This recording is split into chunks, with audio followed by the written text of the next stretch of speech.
film of time. The collector's den was suffused with the heavy scent of dust, old celluloid, and fading memories. Stacks of battered reels and cracked canisters covered every surface, some teetering precariously, their labels yellowed and curling with age. Time had turned this cramped room into a mausoleum for forgotten moments, a shrine to what once was and might never be again. Yet here, beneath the dim glow of a flickering overhead bulb, Ethan moved with careful purpose, each reel a fragment of a world erased and rewritten by the Great Shutdown. Unlike the scavengers who combed the ruins for scrap or basic survival, Ethan was a hunter of forbidden histories. He sought out tapes and films banned by the corporations, fragments of truth buried beneath layers of propaganda and silence.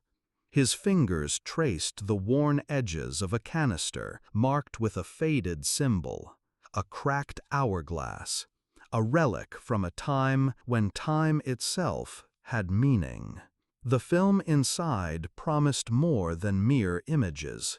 Whispers among the underground spoke of reels containing secrets, truths about the shutdown, conspiracies so vast and twisted they threatened to unravel the fragile reality the enclaves clung to.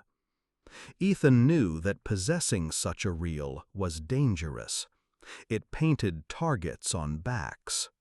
Beyond the confines of his cluttered refuge, the city lay in ruins beneath a slate-gray sky, suffused with a cold silence. Neon signs blinked intermittently, casting fractured and unreliable light over cracked and uneven pavement.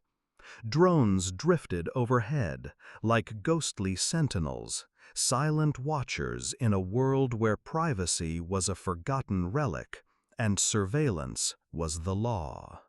Ethan eased the canister into a battered projector, its surface scarred but functional. The machine hissed and groaned as it came to life, sputtering to cast flickering images on the peeling walls. Faces, places, moments, frozen in the amber of celluloid, danced before him. Fragments of a lost world stitched together by light and shadow. But this reel was different. As the grainy footage rolled, it revealed more than decayed streets and broken buildings. Secret meetings took place in shadowed rooms.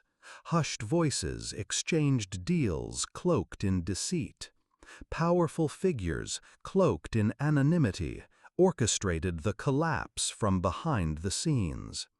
The corporations hadn't just survived the shutdown, they had engineered it. Ethan's breath caught in his throat. The magnitude of what he was seeing shook him to his core. This wasn't just history. It was a confession written in light and silence. A sudden knock echoed sharply on the metal door, shattering the fragile silence. Ethan's heart slammed against his ribs. In a world where trust was scarce and betrayal ubiquitous, any visitor could bring death. He reached instinctively for a hidden pistol beneath the table, muscles coiling as his eyes narrowed, scanning the shadows beyond the door. The knocking came again, more urgent this time, but still measured. Ethan weighed his options quickly, knowing that hesitation could be fatal. The reels in the room weren't just evidence, they were weapons, and in the wrong hands, they could destroy more than just reputations.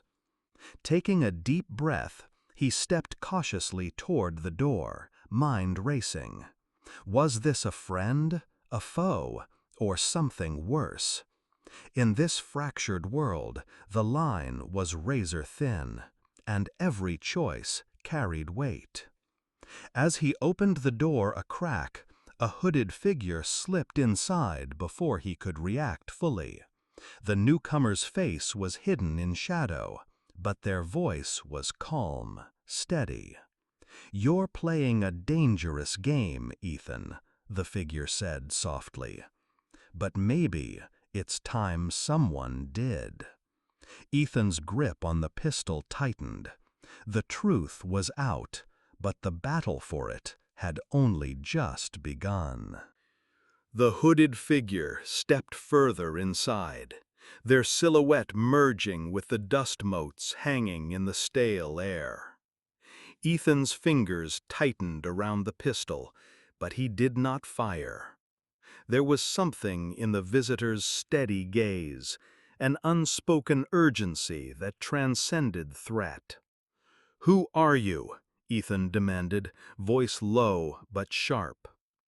The figure pulled back the hood, revealing a woman's face, worn and sharp, eyes glinting with fierce purpose. "Name's Mara. I'm part of a network. We've been watching you." Ethan's mind raced. The network. He'd heard whispers of such groups, shadowy factions working to unearth and broadcast the buried truths hidden by the corporations. Their motives were unclear, but their actions dangerous. "Who are you?" Ethan demanded, voice low but sharp. The figure pulled back the hood, revealing a woman's face, worn and sharp, eyes glinting with fierce purpose. "Name's Mara. I'm part of a network. We've been watching you." Ethan's mind raced. The network. He'd heard whispers of such groups, shadowy factions working to unearth and broadcast the buried truths hidden by the corporations. Their motives were unclear, but their actions dangerous. "You know what's on that reel," Mara continued, her tone urgent. "What you have could change everything. The corporations can't be allowed to keep rewriting history." Ethan lowered the pistol slightly, eyes scanning her face for deception. "Why come to me? Why now?" Mara's gaze flicked toward the flickering projector. "Because you're one of the few who still dares to seek the truth. Because time is running out." She moved closer, producing a small data pad. Images flickered on its cracked screen. Maps of surveillance grids, locations of known corporate strongholds, lists of key operatives. "They've mobilized forces to find and destroy reels like yours, to silence anyone who threatens their control over the past." Ethan's heart sank. The reels weren't just relics, they were targets. "But why broadcast it? What good will it do?" he asked. Mara's eyes darkened. "Because the truth is a weapon. Once people see what really happened, how they were betrayed, how their memories were stolen, they won't submit so easily. It's the spark we need to ignite change." Ethan studied her, weighing the risks. He'd spent years collecting forbidden memories, but broadcasting such explosive truths could mean annihilation, not just for him, but for anyone associated. "We need a plan," he finally said, "a way to get this reel and others like it out there where they can't be erased." Mara nodded. "We have contacts in the outer enclaves, smugglers, hackers, people who can slip past the corporation's eyes. But it won't be easy." They spent hours poring over fragmented maps and encrypted messages. Each location a potential battleground, each contact a fragile lifeline. The city outside groaned under its own weight. Somewhere, drones hum relentlessly, scanning for signs of rebellion. The corporation's reach was long, but cracks were forming, small fissures where hope might seep through. As dawn edged closer, Ethan and Mara made a decision. They would risk everything to send the real's truth beyond the enclave, to places untouched by corporate lies. But first, they had to survive the coming storm. The weight of the real pressed against Ethan's chest as he and Mara moved through the cracked streets, the city's neon glow flickering weakly like a dying pulse. Every shadow was a potential threat, every distant hum a warning. The corporation's agents were relentless, and rumors spoke of hunters already scouring the ruins for traces of the forbidden footage. They skirted past collapsed buildings and rusted vehicles, navigating by memory and whispered directions. Their destination was an old subway tunnel, long abandoned, but still intact enough to provide passage beyond the enclave's immediate reach. Inside the tunnel, darkness swallowed them whole. The stale air was thick with dust and forgotten secrets. Flickering lights overhead sputtered to life as they passed, casting broken patterns on graffiti-stained walls. Somewhere, the faint echo of dripping water punctuated the silence.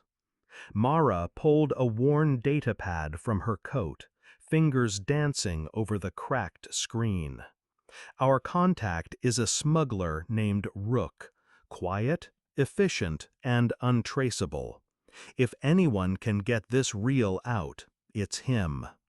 Ethan nodded, but felt the knot of anxiety tightening in his gut. Smugglers dealt in shadows and half-truths. Trust was a fragile currency. As they neared the tunnel's end, the sound of muffled voices reached them. Mara motioned to stop. They pressed against the cold wall, listening. Two figures exchanged packages, their words clipped and urgent. One spoke of increased corporate patrols, the other of lost shipments. The risk was mounting. Suddenly, a sharp noise, a metallic scrape, broke the tension. Both figures turned sharply, eyes scanning the dark. Ethan held his breath. A small figure emerged from the shadows, a child, thin and wary, eyes wide but determined. She stepped forward, holding out a small device. "Rook sent me," she whispered. "He's waiting." Mara exchanged a quick glance with Ethan before following the child. They moved cautiously but swiftly toward a hidden door embedded in the tunnel wall. Behind it lay a cramped room lit by a single flickering light. Inside, a man sat hunched over a workbench, his face obscured by a hood. The air was thick with the scent of oil and solder. Rook looked up, eyes sharp beneath the hood. "You've got something valuable," he said. "Dangerous." Ethan nodded, placing the reel on the table. The truth about the shutdown, about who really pulled the strings. Rook's fingers traced the cracked hourglass symbol. "You realize what you're asking? To expose this means war?" Mara's voice was steady. "We're ready." Rook studied them for a long moment before nodding. "Then let's get to work. Time's against us." As they plotted their next moves, the city beyond the tunnel continued its restless pulse. The corporation's grip tightened, but in the shadows, the fight for truth was awakening. The smuggler's workshop was a chaotic sanctuary, a cavern carved from the wreckage of a forgotten city. Flickering hollow screens buzzed with unstable light, casting jagged shadows on tangled wires and piles of scavenged tech. The air hung heavy with the scent of oil, burnt circuits, and dust, a sharp contrast to the cold silence outside. Ethan stood at the edge of the chaos, eyes fixed on Rook, the man whose steady hands and patient fingers could coax life from dead machines. Rook moved with mechanical precision, adapting the reel for a transmission unlike any other. His tools, a mismatched collection of soldering irons, broken circuit boards, and jury-rigged transmitters, whispered the language of rebellion.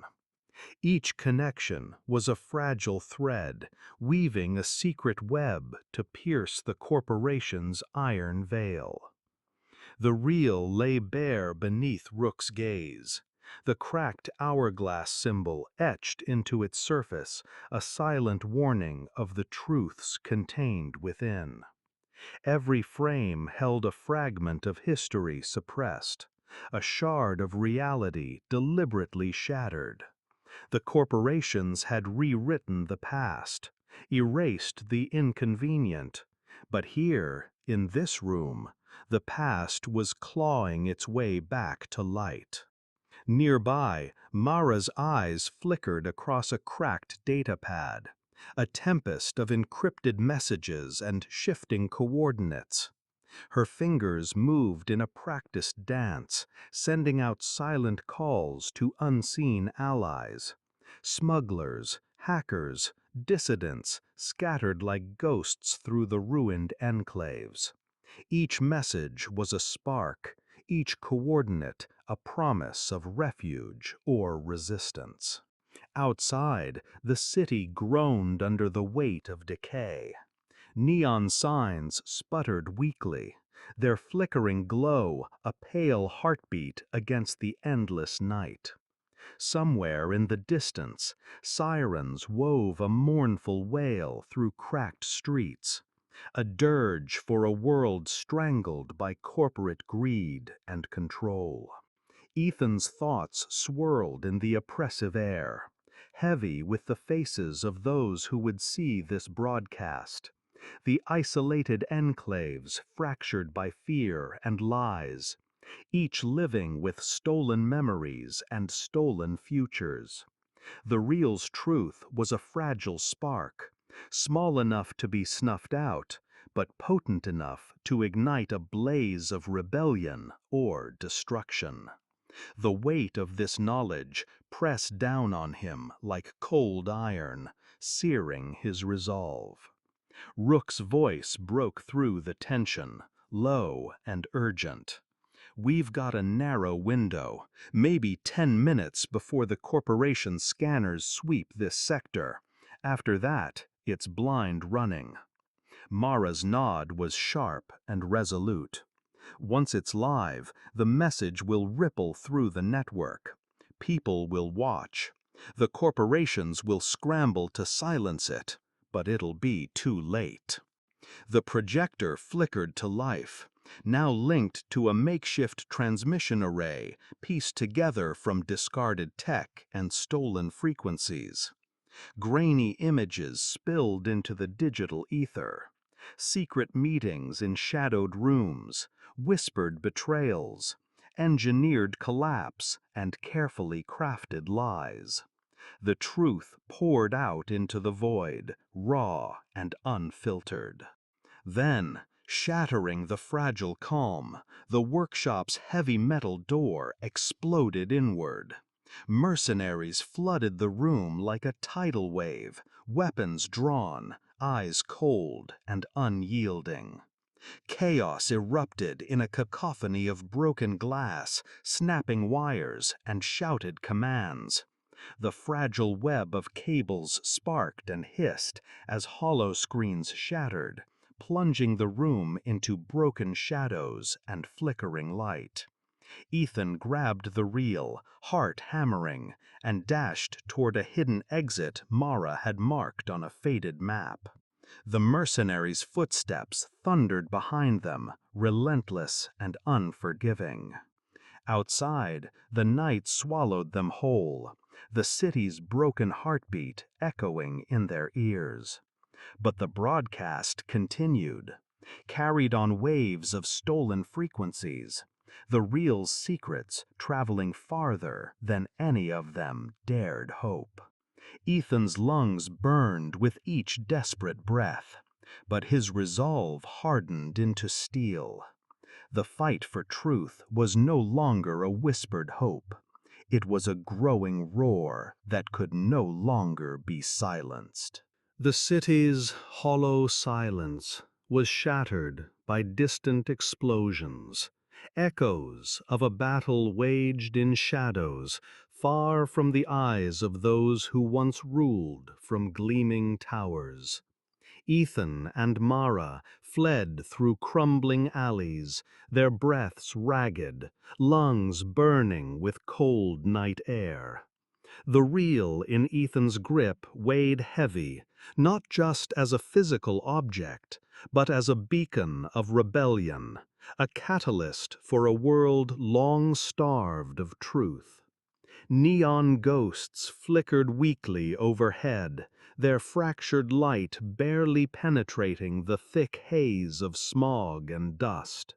The enclave, once a bastion of forgotten memories, now throbbed with a restless energy, as if the city itself sensed the shifting tides.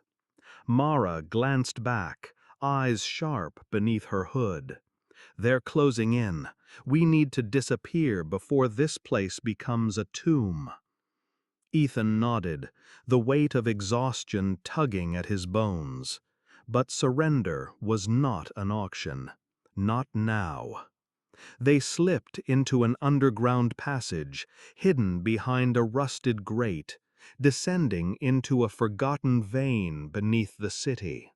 The air grew colder, thicker with the scent of damp concrete and stale water. Each step echoed like a heartbeat in the darkness. Memories flickered behind Ethan's eyes, faces of those lost to time, stolen by the corporation's relentless rewriting. The real was more than evidence. It was a reckoning, a chance to reclaim what had been stolen, to tear down the veils of lies draped over their lives. Deeper in the tunnels, a faint glow pulsed, a hidden hub where the network still breathed. Mara keyed in a sequence on her datapad, and the walls shimmered as a concealed door slid open. Inside, faces waited, those who had risked everything for a fragment of truth. The rebels' eyes burned with quiet fire, hope tempered by scars. Ethan stepped forward, lifting the reel high. "This is our story, not theirs.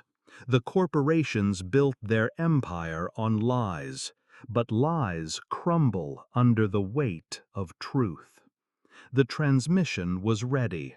Signals surged through broken frequencies, leaping from enclave to enclave like wildfire. Screens flickered to life in shadowed rooms, in hidden corners where whispers turned to voices. But as the reel's message spread, so did the corporation's fury.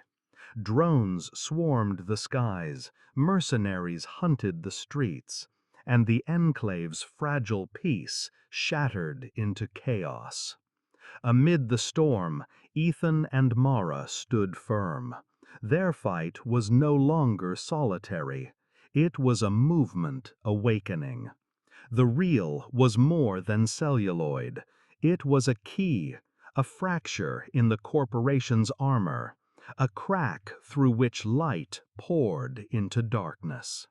As dawn approached, the enclave's neon flickered with new light, not the cold glare of control, but the warm glow of rebellion's first light. The truth was no longer buried. It was everywhere.